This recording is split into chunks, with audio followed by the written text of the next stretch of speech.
Good afternoon. We are here to discuss a very important topic from the mains perspectives. Not a topic, but एक कह सकते हैं a kind of approach to a particular question.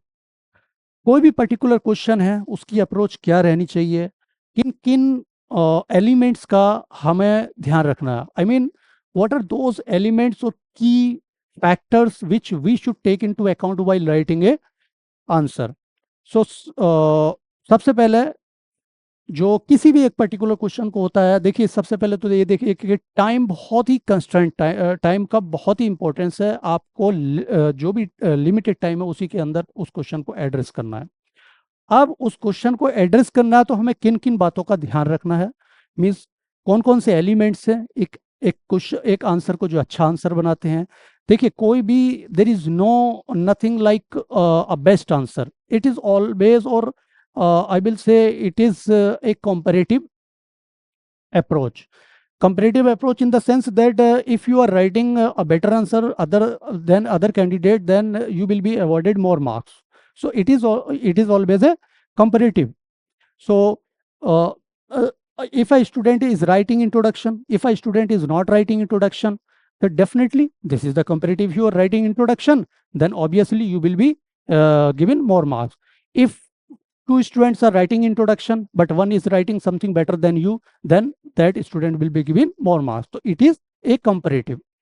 तो ये सारा का सारा कंपेरेटिव है. कोई ऐसा नहीं है कि this is the best answer और सारे आंसर ऐसे होने चाहिए. हर एक किसी की अप्रोच अलग होती है, लेकिन कुछ एलिमेंट्स हैं जो एक आंसर को अच्छा आंसर बनाते हैं, बेहतर आंसर बनाते हैं. वो थोड़ा सा हम देख लेते हैं. And this are very important. Any student who is attempting a particular question, that student or those students they should take into account all these elements. Okay, तो देख लेते हैं how to approach a particular question. ये देखिए थोड़े से कुछ elements होते हैं हमारे एक क्वेश्चन के. कोई भी अगर एक क्वेश्चन है तो सबसे पहले जब आप उसको एड्रेस करते हैं तो उस क्वेश्चन में क्या देखते हैं, व्हाट इज द पॉइंट और व्हाट इज द मेन और important thing that you must look into A question. Or I will say when an evaluator is evaluating your copy, then what is his priority or what is the important thing that he first look into your answer. So the most important thing is the meaning. वो ये देखता है कि सबसे पहले आप meaning उस question का समझे हैं कि नहीं समझे. मीन्स उसका जो कंटेक्स्ट है, अगर आप मीनिंग क्वेश्चन का समझ गए then the evaluator will go forward. और अगर आप मीनिंग ही नहीं समझे हैं देन कुछ भी लिख रहे हैं, कितना ही अच्छा आपका आंसर है, कंटेंट है, एग्जाम्पल है, everything is there in the answer, but you will not be given marks. तो आप कहेंगे कि मैंने तो बहुत अच्छा आंसर लिखा, एग्जाम्पल लिखे, कंटेंट भी लिखा, बट मार्क्स नहीं आए. तो इसलिए कहते हैं कि सबसे पहले आप जब क्वेश्चन पढ़ रहे हैं तो बहुत ही केयरफुली क्वेश्चन पढ़िए. और उस क्वेश्चन को पढ़ते हुए आप ये देख लीजिए कि इसमें मेन पार्ट कौन से हैं, किस चीज पे मुझे एम्फेसाइज करना है. ओके, तो जब तक कि आप उसका कंटेक्स्ट मीनिंग आइडेंटिफाई नहीं करेंगे क्वेश्चन का, you are not actually addressing the actual demand of the question. So the first thing is context. Okay, आप कंटेक्स्ट को बहुत अच्छे से उसका मीनिंग देख लें. Once you understood the meaning of the question, then what comes next. The next in the evaluator's mind is content. How much content you are writing. अब content फिर again it is a comparative approach. Content कुछ ये नहीं कह सकते कि this is the best content, बस ये भी एक कॉम्परेटिव है कि किसी का कुछ अच्छा कंटेंट होगा, किसी का कंटेंट उतना अच्छा नहीं होगा. अब कंटेंट कैसे अच्छा बन जाता, for example if you are writing specific points और उन स्पेसिफिक पॉइंट्स के साथ आप if you are substantiating them with example, तो वही कहीं ना कहीं आपका कंटेंट अच्छा बन जाता. अब एक क्वेश्चन का एग्जांपल भी लेंगे और उसको भी देखेंगे, उससे और अच्छा बेहतर समझ में आएगा. तो इसको हम कहते हैं content enrichment. How much content you are writing in a particular question and the examples you are giving और सपोर्टिंग योर आर्ग्यूमेंट्स. ओके, अब होता क्या है कि कभी कभी क्वेश्चन को एड्रेस करने के लिए स्टूडेंट क्या करते हैं कि एक बड़ा सा पैराग्राफ लिख देंगे और उनको लगेगा I had written a lot of content, so this content is enough. But I will suggest your content should be very concise, क्योंकि उतना स्पेस नहीं होता. 10 मार्क्स में you will get only 2 pages. In 3 in 150 in 250 marks you will get only 3 pages.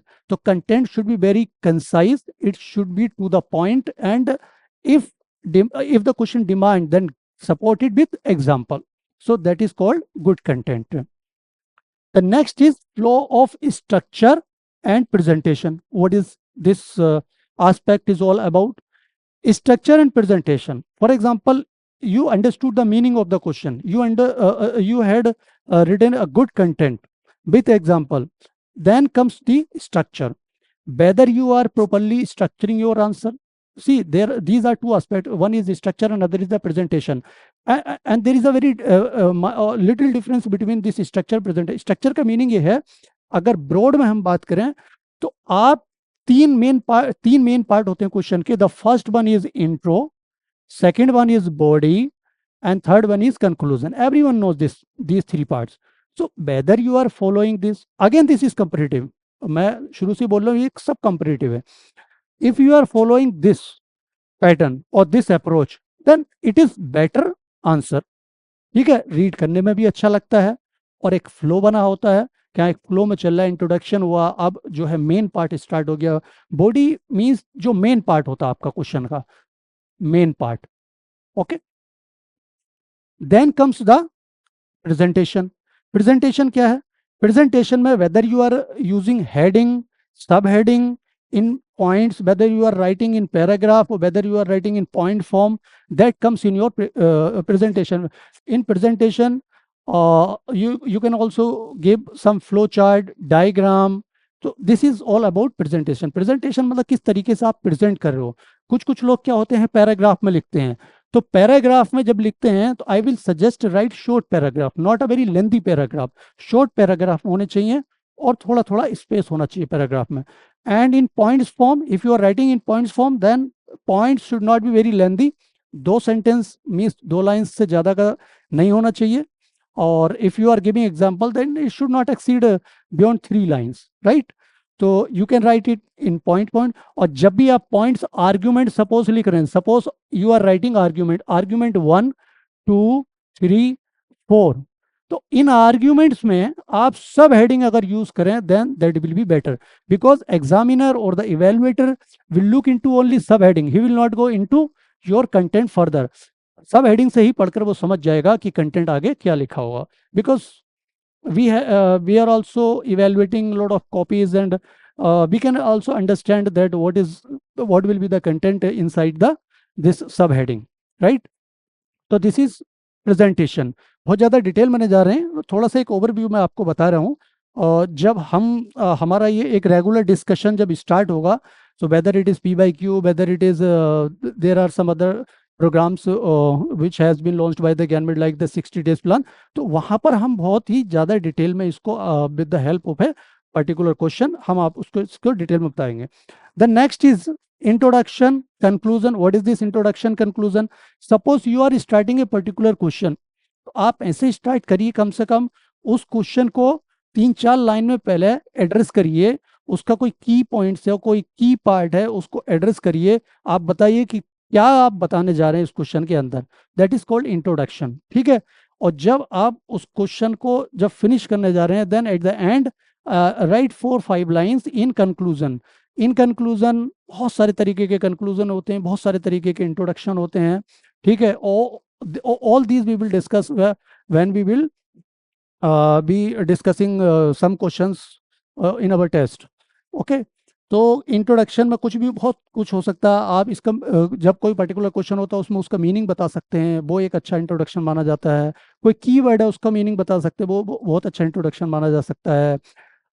और GS1, GS2, GS3, GS4 में अलग अलग introduction होते हैं, ठीक है. सब में कहीं आप फैक्चुअल इंफॉर्मेशन से भी स्टार्ट करते हैं इंट्रोडक्शन, तो वो तो ये it will every introduction will depend upon the demand of the question, कि क्वेश्चन की डिमांड क्या, वहीं पर वो आपको सही कौन सा अच्छा इंट्रोडक्शन होगा, कौन सा नहीं, वो पता चलता है, ठीक है. ऐसे ही कंक्लूजन में भी, कंक्लूजन कई तरह का but it should be a very suggestive conclusion. कोई भी क्वेश्चन है उसका सजेस्टिव कंक्लूजन होना चाहिए. अगर किसी आंसर में कोई सजेशन देने की जरूरत नहीं पड़ रही है, then you can summarise what you have said in the body, और जो भी आपने लिखा उसको थोड़ा सा 3-4 पॉइंट्स में सजेस्ट कर, मोस्टली जैसे साइंस टेक के क्वेश्चन होते हैं या कुछ ज्योग्राफी के क्वेश्चन होते हैं, उनमें बहुत ज़्यादा लास्ट में सजेशन या सजेस्टिव सॉल्यूशन इस तरीके का देने की ज़रूरत नहीं होती है, ठीक है। तो these are few points that you should keep in mind while writing a particular question और while approaching a particular question. अब देखिए एक क्वेश्चन देख लेते हैं, उस क्वेश्चन की हेल्प से थोड़ा सा इसको मैं और बेटर एक्सप्लेन करने की कोशिश करता हूँ। द क्वेश्चन इज, ये यूपीएससी मेंस का क्वेश्चन है 2024 का। Question is, analyse the role of local bodies in providing good governance at local level and bring out the pros and cons merging the rural local bodies with the urban local bodies, answer in 150 words. तो the question is all about local bodies. अब question local bodies के बारे में पहले ही उस sentence में उसने बोल दिया है कि analyse role of local bodies in providing good governance at local level. सबसे पहला पार्ट ये है। उसके बाद सेकंड पार्ट में बोल रहा है bring out pros and cons merging local bodies with urban local bodies. तो यहाँ पर प्रोस और कॉन्स की बात कर रहा है सेकंड वाले पार्ट में कि what will be the pros and cons if we merge the local rural bodies with the urban local bodies. And in the first part talking about analyse the role of local bodies in providing good governance at local level. अब यहाँ दो की term है, local bodies और एक है good governance. अब बहुत सारे स्टूडेंट क्या करते हैं, वो यहाँ से गुड गवर्नेंस से स्टार्ट कर देंगे इंट्रोडक्शन। तो गुड गवर्नेंस के बारे में आप उसका मीनिंग लिखें, 2-3 लाइन लिखें। That introduction is also valid, I will say. ऐसा नहीं है कि वो वैलिड नहीं रहेगा, बट यहाँ पर अगर देखें तो द की टर्म और जो पूरा क्वेश्चन जिसके अराउंड रिवॉल्व कर रहा है वो है local bodies.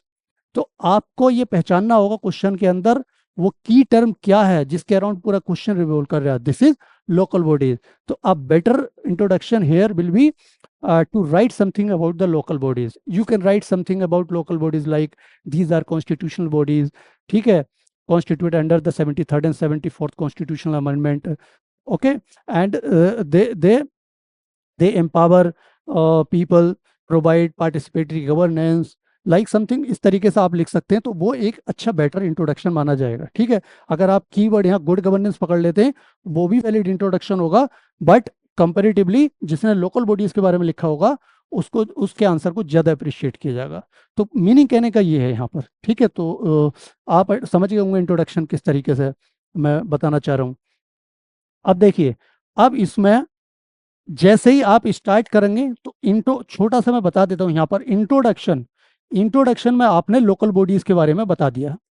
Local bodies, you talked about local bodies like 73rd, these are the constitutional bodies constituted under the 73rd 74th और थर्ड टीयर ऑफ गवर्नमेंट, ठीक है। इस तरीके से 4-5 लाइन आपने लिख दी।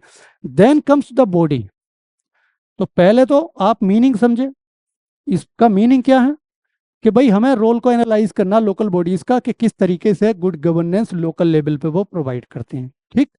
तो बॉडी में आप क्या लिखने जा रहे हैं, सबसे पहले तो आपकी एक सेपरेट हेडिंग होनी चाहिए। आ जाता है structure presentation, there should be a very separate और क्लियरली डिफाइंड हेडिंग। यहाँ पर जो हम लिखेंगे तो वो लिखेंगे रोल ऑफ लोकल बॉडीज, इस तरीके से role of local bodies in providing good governance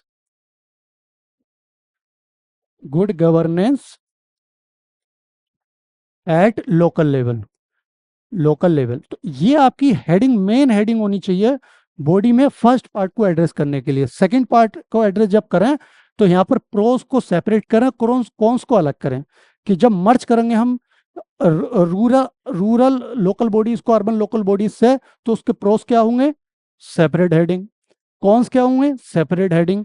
तो यहाँ बॉडी पार्ट में इसके 3 सेपरेट मेन हेडिंग होनी चाहिए, ठीक है। तो ये आपका अच्छा एक स्ट्रक्चर माना जाएगा।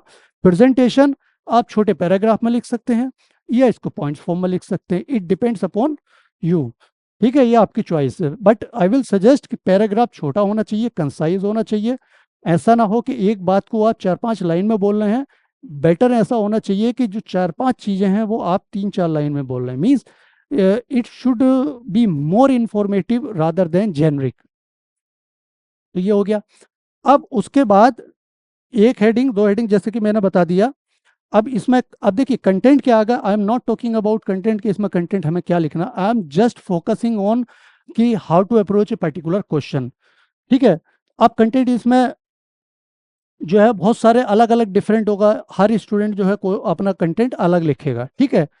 तो जैसा कि मैंने बताया था, ये इसी तरीके से ये बोल रहा है कि 74th कॉन्स्टिट्यूशनल अमेंडमेंट के, तो पहली हेडिंग जो है वो ये कि role of local bodies in providing good governance at the local level. अब यहाँ पर कोई बहुत सारे पॉइंट्स हो सकते हैं कि किस तरीके से ये रोल जो है लोकल बॉडीज का गुड गवर्नेंस प्रोवाइड कर रहा है लोकल लेवल पे। तो बहुत सारे पॉइंट्स हो सकते हैं, for example decentralise decision making provide करता है, ये पार्टिसिपेटरी गवर्नेंस प्रोवाइड करता है, सर्विस डिलीवरी है, या फिर एम्पावरमेंट ऑफ मार्जिनलाइज सेक्शन है through reservation, like reservation for SC ST।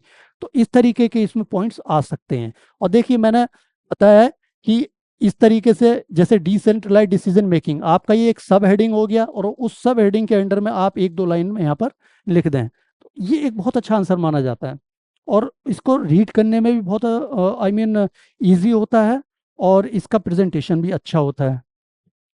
ठीक है। ऐसे ही पॉइंट्स बहुत सारे हो सकते हैं। We are not talking here about the content, we are talking about the overall approach to the question. ठीक है। Local economic development, then comes next part कि pros of merging rural and urban local bodies. Pros क्या रहेंगे, तो पहले pros कर दिया, फिर हम इसका कौन से लिख देंगे, then we will conclude it accordingly. For example if we are writing pros, तो प्रोस कुछ भी हो सकते हैं। आप कंटेंट का इसमें कुछ मतलब मीन्स बहुत सारे इसमें आर्ग्यूमेंट्स लिखे जा सकते हैं। फॉर एग्जांपल जैसे इंटीग्रेटेड प्लानिंग एंड डेवलपमेंट।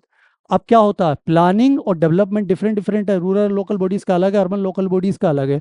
अगर दोनों को मर्ज करोगे तो एक बेटर अप्रोच निकल कर आएगी, इंटीग्रेटेड प्लानिंग और development. Then efficient resource allocation. अभी क्या कर रहे हैं आप, रिसोर्सेज कुछ तो रूरल लोकल बॉडीज को अलग दिए जा रहे हैं, अर्बन लोकल बॉडीज को अलग दिए जा रहे हैं, दोनों में कोई कोऑर्डिनेशन नहीं है। तो अगर दोनों को मर्ज कर दिया जाए तो there will be N efficient allocation of resources, means utilization of resources will be more effective or more efficient. Then better service delivery in rural urban areas, better service delivery हो सकती है, दोनों का कोऑर्डिनेशन बहुत अच्छा हो सकता है। तो these are some of the pros. अब ऐसे ही अगर कॉन्स की बात करोगे, देखिए यहाँ पर आप स्ट्रक्चर प्रेजेंटेशन पे ध्यान दीजिए, ना कि कंटेंट पे। कंटेंट कुछ भी हो सकता है। The third part is cons of merging rural urban local bodies. तो यहाँ पर भी अगेन जैसे कि इसमें अगर कॉन्स को देखें तो erosion of rural identity and priorities.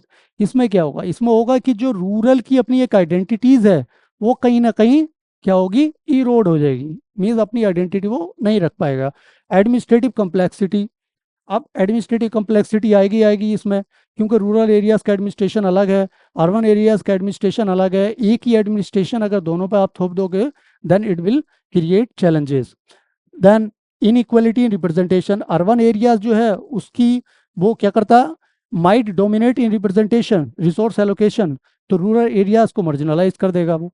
ठीक है। Then legal and institutional challenges. 74th constitutional amendment जो है वो सेपरेट सेपरेट है, अब उनको अगर मर्ज करना है तो कहीं ना कहीं लीगल चैलेंजेस भी आएंगे। And then simultaneously you can conclude your answer.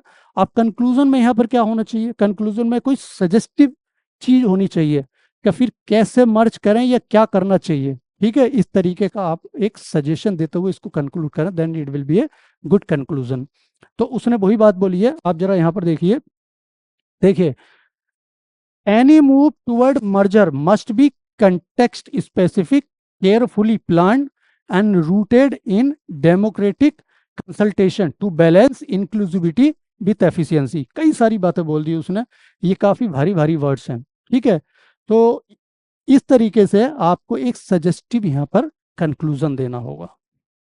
ठीक है। तो आई थिंक आप थोड़ा सा समझ में आ गया होगा, और बेटर तरीके से वो जो हम एलिमेंट्स की बात कर रहे थे कि कंटेक्स्ट क्या होता है, कंटेंट क्या होता है, स्ट्रक्चर प्रेजेंटेशन का फ्लो किस तरीके से होना चाहिए, how you will introduce a particular question, या फिर किस तरीके से कंक्लूड करेंगे। ओके। तो एक छोटा सा ये एक brief I mean introductory video है जो कि आपके एक अच्छे आंसर लिखने में हेल्प करेगा। Okay. So okay, thank you.